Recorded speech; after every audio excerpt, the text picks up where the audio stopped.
ओम शांति। आज प्यारे बाप दादा के अनमोल मधुर महावाक्य हैं 28 फरवरी 2025। आज की मुरली के सार में ज्ञान सागर बाबा ने ओम शांति का भावार्थ बताया कि ओम माना अहम, मैं आत्मा शांत स्वरूप हूँ। मुझ आत्मा का स्वधर्म शांति है। मुझ आत्मा का पिता शांति का सागर है और मैं आत्मा शांति धाम की रहने वाली हूँ। तो बाबा कहे, जब आत्मा को यह स्मृति रहती है तब आत्मा अशांति की दुनिया में भी शांति की अनुभूति करती है। बाबा कहे, ओम शांति का कितना सिंपल अर्थ है। फिर बाबा ने याद का यथार्थ भाव बताया कि जब हम अपने को देह से न्यारी आत्मा समझकर एक बाप को याद करते हैं, यही यथार्थ याद है। एक शिव बाबा के सिवाय और कोई भी याद न आए। और साथ में कहा कि सदा याद बनी रहे, उसके लिए ज्ञान का नशा चढ़ा हुआ हो, बुद्धि में यह स्मृति बनी रहे, बाबा आपको पाकर हमने जमी तो जमी आसमां भी पा लिया। अर्थात बाबा आपको पाने से हम सारे विश्व के मालिक बनते हैं, समुद्र धरनी सबके मालिक बन जाते हैं। तो बाबा कहे, जब यह स्मृति बनी रहेगी तो नशा चढ़ा रहेगा और नशे में रहने से याद भी सहज हो जाएंगे। फिर बाबा ने ब्राह्मण बच्चों में दो प्रकार के बच्चे बताए। बाबा कहे, एक है मातेले बच्चे, दूसरे है सौतेले बच्चे। मातेले बच्चे वह जो एक बाबा की श्रीमत पर चलते रहते हैं, और सोतेले वह जो बाबा के बच्चे होते हुए भी श्रीमत पर नहीं चलते हैं, बाबा से पूरे वर्षे के अधिकारी नहीं बनते हैं।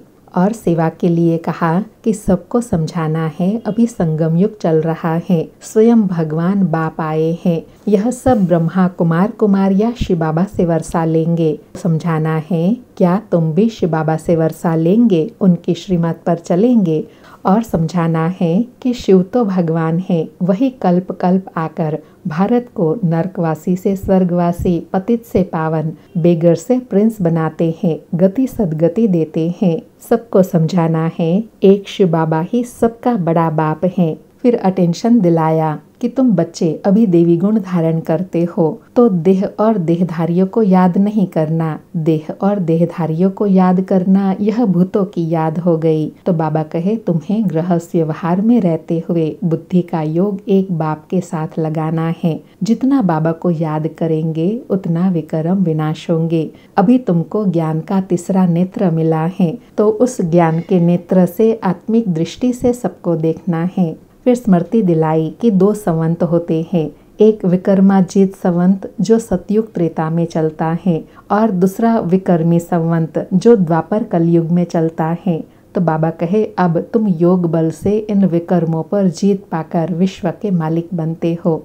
और साथ में स्मृति दिलाई कि यह इंद्र सभा है, बाबा अभी आकर तुम बच्चों को राजयोग सिखलाते हैं। यह नई बात है, नया कोई यह बातें समझ न सके, इसलिए नए को इस इंद्र सभा में अर्थात बाबा के सन्मुख अलाउ नहीं करते हैं, क्योंकि वह बाबा की ज्ञान की रूहानी बातों को समझ नहीं पाएंगे। और लास्ट में नशे में रहने के लिए कहा कि तुम बच्चों के पास जो अच्छे अच्छे गीत हैं उन्हें सुनते रहो, तो खुशी में रोमांच खड़े हो जाएंगे, खुशी का पारा एकदम चढ़ा रहेगा, स्थायी खुशी बनी रहेंगी। यह ज्ञान अमृत है। बाबा कहे, जैसे वह शराब का नशा चढ़ता है, ऐसे यह ज्ञान का नशा उतरना नहीं चाहिए। बाबा कहे, देखो लक्ष्मी नारायण कितना नशे में रहते हैं, तो ऐसे सदा खुशी में रहना है। सुनते हैं प्यारे बाप दादा के अनमोल मधुर महावाक्य। आज बाबा कहे, मीठे बच्चे, शांति चाहिए तो अशरीरी बनो। इस देह भान में आने से ही अशांति होती है, इसलिए अपने स्वधर्म में स्थित रहो। आज मुरली से प्रश्न है, यथार्थ याद क्या है? याद के समय किस बात का विशेष ध्यान चाहिए? उत्तर में बाबा कहे, अपने को इस देह से न्यारी आत्मा समझकर बाप को याद करना, यही यथार्थ याद है। कोई भी देह याद न आए, यह ध्यान रखना जरूरी है। याद में रहने के लिए ज्ञान का नशा चढ़ा हुआ हो, बुद्धि में रहे, बाबा हमें सारे विश्व का मालिक बनाते हैं, हम सारे समुद्र सारी धरनी के मालिक बनते हैं। आज मुरली में गीत बजा, तुम्हें पाके हमने जहाँ पा लिया, जमी तो जमी आसमां भी पा लिया। सारी मुरली से धारणा के लिए सार है। पहला पॉइंट, विकर्माजीत बनने के लिए योग बल से विकर्मों पर जीत प्राप्त करनी है। यहाँ दिखते हुए बुद्धि का योग बाप और वर्षे में लगा रहे। दूसरा पॉइंट, बाप के वर्षे का पूरा अधिकार प्राप्त करने के लिए मातेले बनना है। एक बाप की ही श्रीमत पर चलना है। बाप जो समझाते हैं वह समझकर दूसरों को समझाना है।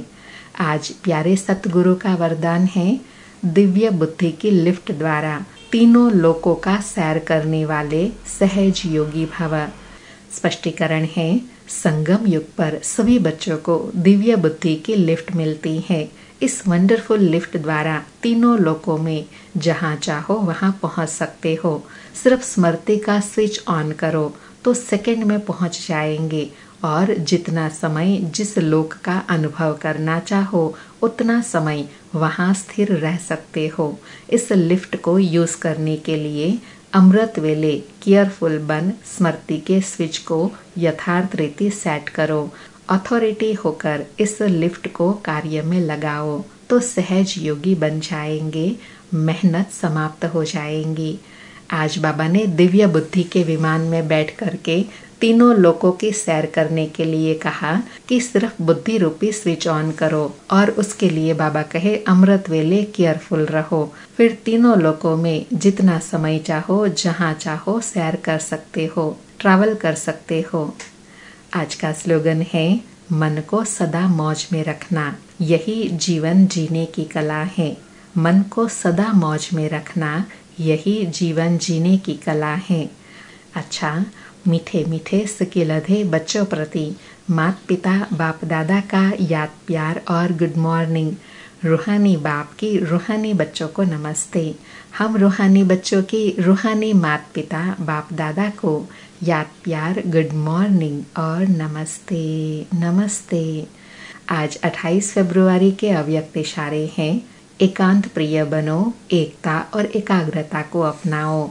आज बाबा ने अभ्यास बताया, एकांतवासी का डबल अर्थ है, सिर्फ बाहर की एकांत नहीं लेकिन एक के अंत में खो जाना एकांत, अर्थात एक बाप दूसरा ना कोई। नहीं तो सिर्फ बाहर की एकांत होंगी तो बोर हो जाएंगे, कहेंगे पता नहीं दिन कैसे बीतेगा। लेकिन एक बाप के अंत में खो जाओ, जैसे सागर के तले में चले जाते हैं तो कितना खजाना मिलता है, ऐसे एक बाप के अंत में चले जाओ, अर्थात बाप से जो प्राप्ति हुई है उसमें खो जाओ। आज मास का लास्ट दिन है तो आज बाबा ने विशेष अनुभव करने के लिए कहा कि एकांतवासी का डबल अर्थ है, एक बाहर के रूप में एकांत और एक अंदर एक बाबा की याद में खो जाना, एक बाप दूसरा ना कोई। अच्छा, ओम शांति। शुक्रिया बाबा, शुक्रिया।